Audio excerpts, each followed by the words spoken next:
Welcome for the very first time to Flipping the Page. Today I will be doing the newbie tag since this is my first ever YouTube video in general, but also my step into Authortube. So let's get started, shall we? How did you find out about Authortube? I am kind of like a scroller, I think like a lot of us in this day and age. So when I really started to get into this writing journey and really seeing that this was a possibility, I'm gonna go for my dreams and such. Naturally, you start to Google things and look things up, and the algorithm started pushing a lot of other authors my way, and that's pretty much how I found out about it. I didn't realize that it was Authortube though until probably about a month ago, but it is the best discovery I've ever made in my life. What genres do you write in? Honestly, I am definitely a fantasy fiction type of person. I don't really like anything that resembles too closely to reality. I really like to keep my head in the clouds and stay in that fun zone there. So definitely a fantasy fiction writer in training. What is your preferred tense, POV, and category of story? I really like past tense. I don't think that's something that I really decided to do. It's just the way that I've always written.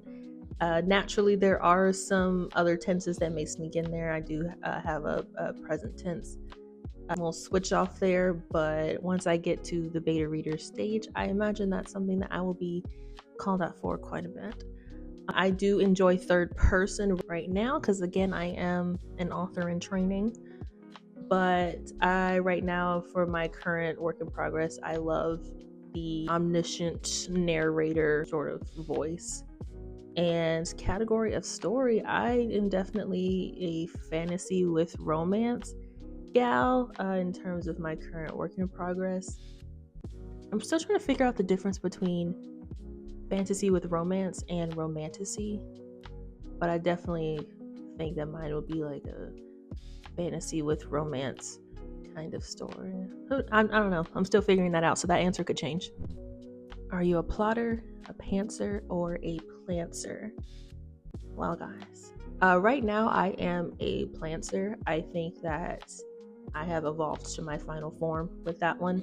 I definitely started off as a pantser, which is why it has taken 20 years for me to finally get to the point of deciding I'm going to actually do this full on. And then I went to the plotting stage. I was a plotter for a little bit, but that fed into my overthinking tendencies.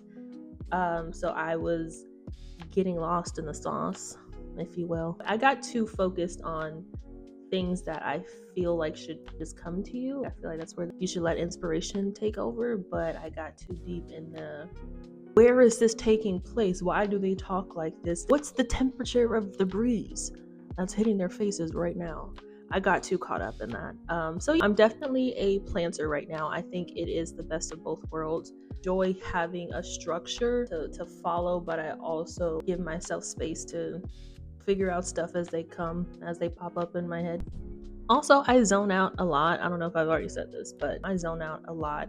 I feel like that is the case for a lot of writers, and here we are. But I like to go into the deepest recesses of my mind for majority of the day.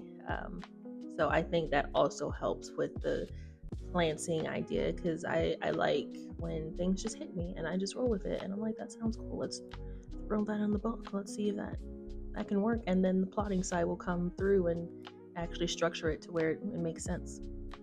Are you self-published, published, or yet to be published? I am yet to be published, but I am determined to be published next year in 2025. So you can hold me to that. That is part of the reason for this channel.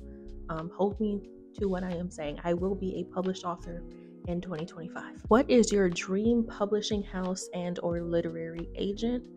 Honestly, guys, I didn't have one because the self-publishing route sounds a lot more appealing to me.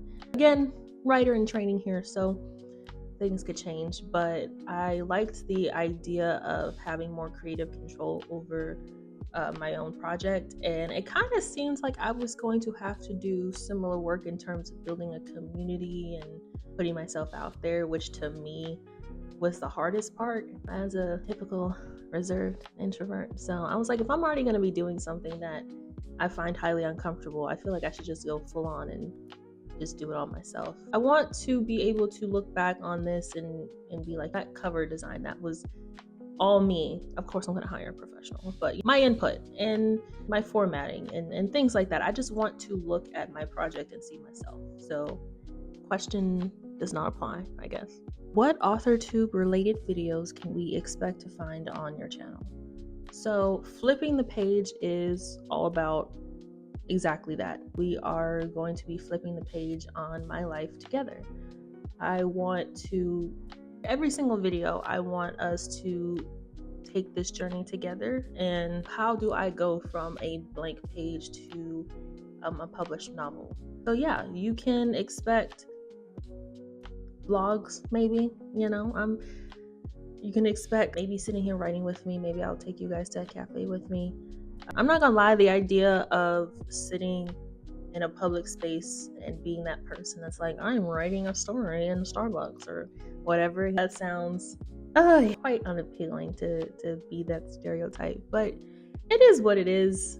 I'm gonna do whatever it takes. So I don't know exactly what you guys can expect on this channel outside of simply watching me blossom into a successful published author. Also, this channel is another tool to keep me accountable. That's part of the reason that I wanted to make it. I didn't want to say for the millionth time, I'm going to write a story and then put it on the back burner. I don't know what happened this year, but something just hit me, and I was like, I cannot keep putting my dreams on the back burner. So you guys can expect to just go on this journey with me with whatever that may entail. I honestly don't know, and I think that's part of the fun, is that I'm going to be documenting these unexpected moments for you guys and for anybody who's curious to see what this process looks like. And you can also expect a judgment-free zone. I don't plan on being like a YouTuber where I'm going to be over editing my life and making myself look cooler than what I am. Like, I'm not cool at all. And I think that's going to be abundantly clear. If it hasn't become clear already, I'm not cool. And that's okay. So you guys will see completely uncool moments, and you can also be uncool in my comments, and it's going to be a judgment-free zone, and we're going to just do this together. When did you start writing? The first time that I was aware that I was making a story, I was 8 years old. What was the first story you ever wrote? So I guess to add on to the last question, because this is kind of the same instance, it was a writing assignment in the 3rd grade. I'm crazy. I think that was like 20 years ago on the dot, because it was for Halloween, but it was a writing assignment for Halloween in my 3rd grade class. And I don't remember what it was about, but it was quite spooky enough for my teacher to be like, hey, I think you have a talent here. You should develop that. So I remember something about dead people and ghosts. And so, what authors have inspired your writing the most? I was really into Sherilyn Kenyon's work, or I am still very much so into her work, but I started off with the Chronicles of Nick when I was about 13, 14 or so, and that was when I was really going into this writing thing and experimenting with short stories and poetry and all that such. So I really loved her work. And naturally, when I got a little bit older, when I crossed that adult threshold, I got into her Dark Hunter series, and I'm still a huge fan of that.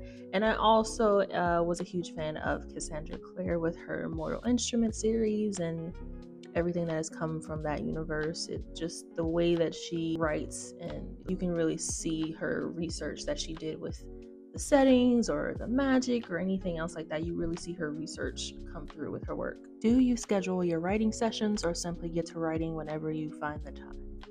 Damn. In true Plants of fashion, it is a little bit of both. I have done hours upon hours upon weeks of research from other Authortube channels and quite successful authors, and I've tried to stay within the self-publishing realm. But based off of that research, I have an idea of how long I should be spending on things. So I've created an outline for myself from first draft, which is where I am right now, all the way to publishing. I have an idea of how long I should be spending on things, but I also give myself plenty of space for inspiration to strike. It's kind of like bowling. Actually, yeah, let's go with that. My process is kind of like bowling. So right now I have the bumpers on either side of the lane, so I know my ball ain't going in the gutter, but I can't control which way she gonna swing in the middle of the lane, but she's not going in the gutter. Do you type on a computer, typewriter, write everything out by hand, or use a blend of those? And where do you write? So it's kind of a blend. I definitely love to handwrite things. That's pretty much my entire start to everything. I used to have so many notebooks and binders filled with just upon stacks of paper, and I would just sit there scribbling for hours on end about whatever little magical world I was seeing in my head at the time. So it started off as that, and I still have those tendencies. There's just something about pen to paper that just sticks better for me.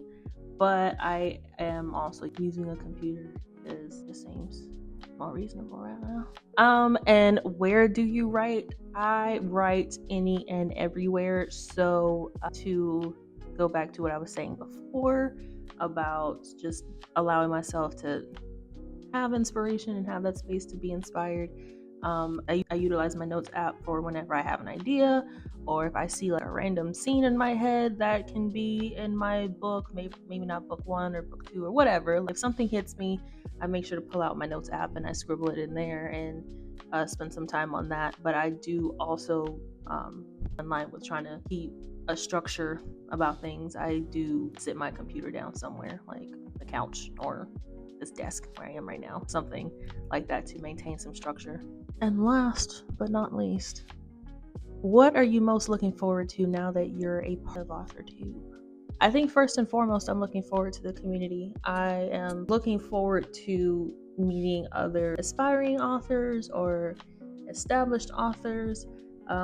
Back when I was first starting this research into this journey, the main thing that everybody kept insisting on was that community is important. And naturally, again, for a reserved introvert such as myself, that sounded like hell. Join a writing club? Absolutely not. Did I do it? Yes. I am now part of a writing club. But it sounded like hell to go out into the world and meet with people in person and talk about something that I was and still am quite sensitive about, and I didn't even know how to get that out. I don't know, just making that shift while also having to be put out there was just a lot for me mentally, even though I am doing it, but still it was a lot. It's fun now, but we'll get into that later. Having this channel outside of the accountability purposes that I mentioned before, I'm really looking forward to finding my people. Who are my people? And I'm also excited for to document my journey. I can't wait to look back on this even 1 year from now, let alone 5 or 10. And maybe she's a wife, maybe she's a mother, maybe she's a best-selling author. Who knows? But I'm excited to look back on my very first video and be like, wow, I remember when I was just in the drafting stage of my first novel, and look at me 20 books later, super successful. So yeah, I am looking forward to looking back and just seeing what I do and how far I get. Now, if you guys have made it this far in the video, then you might just be my people. So you might as well just hit that subscribe button and keep trucking along with me. See how far I go.